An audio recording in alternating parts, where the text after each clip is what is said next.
Leukemia adalah kanker darah yang disebabkan oleh terlalu banyaknya produksi sel darah putih abnormal yang berlangsung cepat. Di mana sel darah putih yang abnormal ini tidak mampu melawan infeksi dan mengganggu kemampuan sumsum tulang untuk memproduksi sel darah merah dan trombosit, sehingga sel darah putih tidak dapat melakukan perannya secara aktif. Leukemia dapat terjadi baik pada anak-anak maupun orang dewasa. Leukemia merupakan penyakit kompleks dengan berbagai jenis dan subtipe. Pembahasan selanjutnya adalah anatomi. Sistem sirkulasi darah merupakan sistem yang berfungsi menyalurkan nutrisi dan oksigen dari jantung ke seluruh tubuh. Fungsi penting lainnya dari sistem sirkulasi darah yaitu mengeluarkan zat karbon dioksida sebagai sisa proses metabolisme melalui paru-paru, menyalurkan hormon ke seluruh bagian tubuh, dan membantu tubuh untuk pulih dari penyakit. Selanjutnya jantung. Jantung merupakan organ vital yang berperan untuk memompa darah ke seluruh tubuh. Jantung terletak di antara paru-paru, tepatnya di bagian belakang sisi kiri tulang belakang dada. Di dalam jantung terdapat 2 bilik atau ventrikel dan 2 serambi atau atrium. Di mana serambi dan bilik kiri membawa darah bersih yang kaya akan oksigen. Sedangkan bilik dan serambi kanan membawa darah kotor yang mengandung karbon dioksida. Selanjutnya adalah pembuluh darah. Pembuluh darah merupakan sistem peredaran darah berbentuk tabung otot elastis atau pipa yang berfungsi membawa darah dari jantung ke bagian tubuh lain ataupun sebaliknya. Pembuluh darah terbagi menjadi 2, yaitu arteri yang berfungsi membawa darah bersih keluar dari jantung menuju paru-paru maupun seluruh tubuh, dan vena yang berfungsi membawa darah kotor kembali ke jantung dari paru-paru ataupun seluruh tubuh. Selanjutnya darah. Darah merupakan salah satu jaringan ikat yang berfungsi sebagai media transportasi utama yang bertanggung jawab dalam suplai nutrisi dan oksigen secara terus-menerus kepada sel yang aktif secara metabolik, yang kemudian produk limbah dari metabolisme akan dikeluarkan dari sel untuk menjaga keseimbangan cairan dan elektrolit. Selanjutnya darah juga berfungsi sebagai antibodi untuk melindungi tubuh dari mikroorganisme penyebab penyakit dan membantu mengatur suhu tubuh dengan menyebarkan panas ke seluruh tubuh. Darah terdiri atas beberapa bagian. Yang pertama, darah merah atau eritrosit, berfungsi untuk mengikat oksigen dari paru-paru untuk diedarkan ke seluruh tubuh, serta mengangkut karbon dioksida dari seluruh tubuh menuju paru-paru untuk dikeluarkan. Lalu yang kedua ada darah putih atau leukosit, berfungsi sebagai pelindung untuk melawan infeksi virus, bakteri, jamur, maupun parasit yang dapat memicu adanya perkembangan penyakit. Kemudian, keping darah atau trombosit yang berperan penting dalam proses pembekuan darah saat tubuh terluka. Dan yang terakhir adalah plasma darah yang merupakan komponen darah berbentuk cairan berwarna kekuningan yang berperan untuk mengangkut sel-sel darah untuk diedarkan ke seluruh tubuh, bersamaan dengan nutrisi, antibodi, protein pembeku, serta bahan kimia seperti hormon yang membantu menjaga keseimbangan cairan tubuh. Patofisiologi. Leukemia adalah jenis gangguan yang menyerang sistem hematopoietik atau proses pembentukan sel darah di mana terjadi proliferasi, maturasi, dan diferensiasi sel.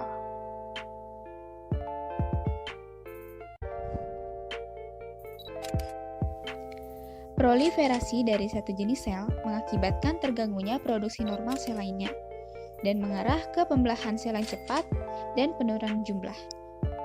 Pembelahan sel darah putih yang berlebih dapat mengakibatkan menurunnya imunokompetens sehingga meningkatkan kemungkinan terjadinya infeksi. Proliferasi sel bas yang terjadi dapat mengakibatkan terganggunya produksi sel darah lain. Terjadinya disfungsi sumsum tulang ini menyebabkan turunnya jumlah eritrosit, neutrofil, dan juga trombosit. Hal tersebut dapat menimbulkan anemia, trombositopenia, serta dapat mempengaruhi sistem retikuloendotelial yang dapat mengganggu sistem kekebalan tubuh sehingga seorang individu mudah mengalami infeksi.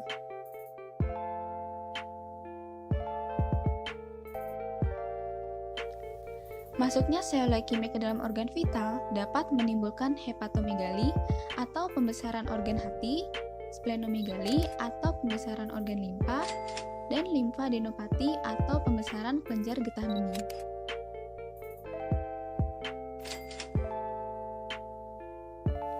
Gejala leukemia timbul akibat terjadinya infiltrasi sumsum tulang dengan 3 manifestasi, yaitu anemia dan penurunan erbisis, infeksi dari neutropenia, serta pendarahan akibat produksi trombosit yang menurun. Leukemia dapat bersifat akut maupun kronis. Bersifat akut artinya perkembangan sel kanker lebih cepat dan gejala memburuk dalam waktu yang singkat. Sedangkan kronis artinya perkembangan sel kanker lambat dengan gejala awal ringan dan dapat memburuk seiring berjalannya waktu. Leukemia dapat dibagi menjadi 4 jenis. Yang pertama, leukemia limfoblastik akut akibat terlalu banyaknya jumlah sel darah putih limfosit yang belum matang atau disebut limfoblas. Yang kedua, leukemia limfosit kronis akibat terlalu banyak jumlah limfosit abnormal dan menyebabkan kanker secara perlahan. Yang ketiga, leukemia myeloblastik akut akibat terlalu banyaknya jumlah sel darah mieloid yang tidak matang atau disebut myeloblas.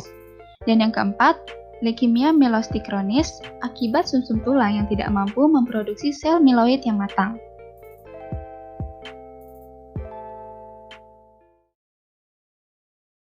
Selanjutnya, kita akan membahas mengenai manajemen risiko K3 untuk penyakit leukemia. Manajemen risiko merupakan sebuah cara yang sistematis dalam memandang sebuah risiko dan menentukan dengan tepat penanganan terhadap risiko tersebut. Yang pertama adalah eliminasi sumber bahaya.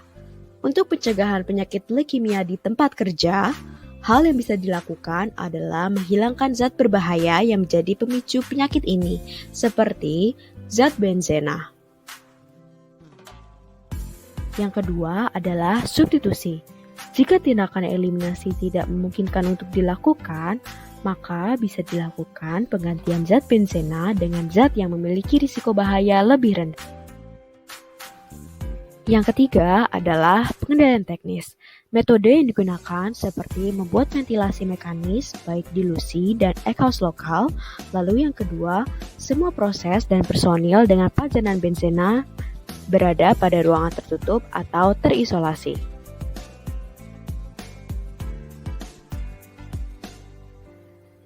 Yang keempat adalah kontrol administratif yang dapat dilakukan di antara lainnya yang pertama yaitu kontrol yang ketat, lalu yang kedua penutupan atau isolasi penggunaan exhaust yang pembuangan udaranya langsung keluar. Langkah terakhir adalah alat pelindung diri yang dapat dilakukan yang pertama penggunaan respirator, yang kedua penggunaan baju pelindung seperti sepatu bot, sarung tangan, pelindung lengan maupun apron. Lalu yang terakhir, menggunakan pelindung mata dan muka yang digunakan untuk melindungi mata dan muka dari percikan benzena cair. Tata laksana leukemia. Terapi leukemia meliputi kemoterapi, penanganan suportif, dan transplantasi stem hematopoietik. Kemoterapi. Regimen kemoterapi disesuaikan dengan keadaan pasien dan subtipe leukemia yang diderita. Penanganan suportif. Pemberian transfusi komponen darah yang diperlukan, pemberian komponen untuk meningkatkan kadar leukosit, pemberian nutrisi yang baik dan memadai. Penanganan suportif. Pemberian antibiotik, antifungi, dan antivirus bila diperlukan, pendekatan psikososial, perawatan di ruang yang bersih. Transplantasi stem sel hematopoietik.